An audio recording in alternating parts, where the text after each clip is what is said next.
आथिखालनि माखासे दैदेनगिरिफ्रा सांग्रांथि होयैयावनो गामि ओनसोलाव जोलुर गेलेनाया खमायलांनो हमदों। बे गोनां बाथ्राखौ बुंदों नामनि उल'नि गुदि फरायसालिनि गाहाय फोरोंगिरि मथिलाल बसुमतारिया। मिरु एबसुनि बिथोन बायदियै दुलाराय आसाम नाङैनो जिल्ला आरो दख'रा फरायसा आफादा देग्लाय बोसोरावबो जोलुर बादायलायनायखौ खुंफुंदों। थांनाय बोसोराव अंडर 19 बोसोरनि लाइमोनफोरनि थाखाय जोलुर बादायलायनायखौ खुंफुंदोंमोन। नाथाय देग्लाय बोसोराव मिरु एबसुआ अंडर 13 बोसोरनि उन्दै गथ'फोरखौ लानानै बड'फा गेजेरारि मावथांखिनि गेजेरजों जोलुर गेलेनायनि बादायलायनायखौ गेजेर जनाय दख'रा एबसुआ अंडर 13 फुटबल गेलेनायखौ खुंफुंदों। दिनै गेजेर जनाय दख'रानि बानजायनायाव बरदन्दी गुदि फरायसालिनि गेलेग्रा फोथाराव अंडर 13 बोसोरनि गथ'फोरनि जोलुर बादायलायनायनि गिबि सानाव बगरी सापरि एफसी आरो बरदन्दी एफसीनि गेजेराव गेलेयो। गिबि गेलेनाय हाबाफारिखौ नामनि उल'नि गुदि फरायसालिनि गाहाय फोरोंगिरि मथिलाल बसुमतारिया बेखेवना होनानै आथिखालनि लाइमोनफोर आरो दैदेनगिरिनि सायाव माखासे गोनां बाथ्राखौ फोरमायथियो। बे समाव जनायनिफ्राय जोंनि बड'लेण्ड बुब्लि खौरांगिरि गौतम बसुमतारिनि गेजेरजों मा बुंदों फै मिन्थिना लानि। दुलाराय बर' फरायसा आफादनि जिथु हांख्रायनाय बे हांख्रायनाय आरो नैबे 13 बोसोरनि सिंनि जिहेतु हौवासाफोरनि बादायलायनाय बे बादायलायनायाव आंखौ बेखेवगिरि हिसाबै लिंहरदोंमोन। बेहाय बेखेवगिरि हिसाबै आङो जोबोद गोजोननाय मोन्दों। जिहेतु आंबो सासे फुटबल प्लेयार, आं बिनि थाखाय आंखौ जितु हांख्रायहरदों, आं बिनि सायाव बिथांमोननिसिम साबायखर बावहरबाय नोंथांमोननि चेनेलनि गेजेरजों। जिहेतु मिरुनि जितु बर'फा गेजेरारि सोलायनाय मावथांखि, बे मावथांखिखौ आङो थांनाय बोसोरनिफ्राय जादों। बाहाय आं थांनाय बोसोराव जितु जायगायाव थांनानै नायाखैब्लाबो आं नुदों बाहाय गोबां रोखोम जौगानायखौ आङो सानहरदों। मानो होनोब्ला जितु बाहाय फाइनालाव थांनाय जोबथा बादायलायनायाव थांनाय जितु चिरां आरो कार्बि आलं, बे कार्बि आलंनि गेजेराव जोबोद माने बे खेलखौ आङो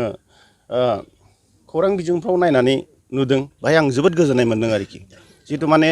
13 बोसोरनि सिंनि जितु गथ'फ्रा जिबादि बुद्धिजों माने गेलेदों, टेकनिकजों गेलेदों, हयथ' जोंनि गथ'फ्राबो बेफोरबादिखौ जुदि गेलेबाय थानो मोनोब्ला, जितु कचिं मोनोब्ला, जितु बर'फा गेजेरारि जितु सोलायनाय मावथांखि फरायसा आफादनि जितु माने गथ'फोरनि सायाव जितु मोनसे गिदिर मोनसे थांखि लानानै गथ'फ्रा मोनसे गावखौ दाफुंनो हानाय जितु लामा होनो नागिरदों, आं बेखौ जोबोद गोजोननाय मोन्दों आरो हास्थायदों आङो जोंनि बे गेजेर जनायनि सिङावबो जोङो नुदों दिनै बेहाय मोनबाल' जितु माने हानजा, बे मोनबा हानजाल' जों नुनो मोन्दों। थांनाय बोसोराव 7था जों नुनो मोन्दोंमोन। थांनाय बोसोरावबो जोङो गेलेहोनानै गोबां माने जौगागोनखौ हास्थायदोंमोन, नाथाय जितु दिनै मोनबाल' जादों। बाहाय आं बेखौ खावलायगोन, जितु गेलेमु नेहाथारि बिथाङाबो दङ आरो जोंनि माखासे गेजेर जनायनि मेलेमजिबि बिथांमोनहा दङ। आं मोनसे दिनै नोंथांमोननि गेजेरजों मोनसे खावलायनो लुबैदों। बाहाय जोंहा मोनसे गामि गामि माखासे दैदेनगिरिफोरखौ लिंहरनानै जि जाखांफु लाइमोनफोरखौ लिंहरनानै मोनसे सावरायलायनायनि गेजेरजों जे फुटबलखौ जोङो गामि गामि बोरैहाय मोनसे गेलेहोनानै गथ'फोरनि माखासे जोंनि माखासे देहाफोरखौ गोग्गो खालामनायजों लोगोसे माखासे गाज्रि साननाय हनायफोरखौ फुटबलनि गेजेरजों जिहेतु मोनसे होखारनो हायो। दा बेफोरबादिखौ जोङो आरो गेलेनायनि गेजेरजों जोङो गथ'फोरखौ गावनि जिउखौ दाफुंहोनो हायो। बे लामा लागोनखौ आं मोनसे हास्थायदों, आङो खावलायदों। जितु फैगौ बोसोरनिफ्राय बा देग्लाय बोसोरनिफ्रायनो माने गामि गामि मोनसे फुटबलखौ जौगाहोनांगौनि मोनसे सांग्रांथि मेल, बे सांग्रांथि मेलखौ लाबाय थायोब्ला आं हास्थायदों माने मिजिं खालामनो हायो इयुनाव माने जौगागोनखौ। दा जोङो बाहाय आरो मोनसे आङो खोनानो मोन्दों, देग्लायनिफ्रायनो माने बेहाय बे बरदन्दी गामिया मोनसे थांखि लानो नागिरदों जे मोनसे आन्डार 14नि मोनसे गेलेलायनाय मोनसे लाफिनबावनो नागिरदों। जोबोद बाख्नायथाव। बेफोरबादिखौ जुदि लाबाय थालाङोब्ला हयथ' जोंनि गथ'फ्राबो सोलोंलांनायाव गोबां सुबिदा मोनगोनखौ आङो सानो आरोखि। गेलेनाया मोनसे सोलोंथाइ, बे सोलोंथाइखौ दिनै जोंनि बर' गामिफ्राव बांसिनानो लानो थांला, बेनि गेजेराव मा बुङो? दा बेखौनो आङो खावलायदों दिनैनि बे चेनेलनि गेजेरजों आं दहाय एसे बुंनाय बादिनो, जिहेतु गेलेनायखौ जोङो बावलांनाया जोंनि थाखाय मोनसे गोरोन्थि जादों आरो बाहाय जोंनि माखासे सिनियरफ्रा माने बावगारलांनो हमदों। बे सिनियरफ्रा थाफाथारनानै जुदि गथ'फोरखौ जुदि कचिं होनायनि जुदि मोनसे लामा लायोब्ला, फोरोंथाइ मोनसे बादा खालामनो हायोब्ला, जेरावनोखि जोंनि ओनसोला मोनसे बेकवार्ड हिसाबै माने बैग्रिगुरियाव सम लादोंमोन बगुरि माबायाव आनसलिक हिसाबै नाथाय बेहाय जोंनि गोजान गथ'फ्रा लाफैजोबनो हायाखै दा बे बेलायाव आरो माखासे जोंनि ओनसोलनि बे 2 नं नामनिउलुनि गामियावबो जोंनि दैदेननायाव मोनसे बिदिनो लादोंमोन नाथाय बेखौ माखासे दैदेनगिरिफ्रा जोंना जितु माने एसे दोरोदनानै थाबाय थानाय बायदिखौ जों नुनो मोनो आरो आं बेखौ खावलायदों जाहाथे गथ'फोरजों थाफाथारनानै माखासे खामानिखौ जुदि मावनो हायोब्ला बिथांमोननि जिहेतु बे गथ'फोरनि जिहेतु इयुन बे इयुनखौ जों दाफुंनो हायो स्पर्ट्सनि गेजेरजों आं बेखौ हास्थायो। थांनाय बोसोराव जे मिरु एबसुआ आन्डार 19 खौ लादोंमोन देग्लाय आन्डार 13 खौ लाबाय बेनि गेजेरजों जे थांनाय बोसोरनि गथ'फ्राबो सोलायदों होननानै माबायदि सानो जे देग्लाय बोसोराव बेबायदि गथ'फ्रा सोलायलांगोन जिहेतु माने आन्डार 19 खौ लादोंमोन दा 13 खौ लादों बे 13 खौ लानाया आरो जोबोद मोनसे बाख्नायथावसिनबाव मानो होनना बुङोब्ला बे फुटबलनि जागायजेननाय बैसोआनो बे आन्डार 13 जिहेतु जोङो नुनो मोनो भारतआवबो बेखौ लादों जोंनि आसामावबो लादों आरो बिनि गेजेरजों जिहेतु जोङो समखौ बारालासिनो जितु 13 बोसोरखौ लाबोनानै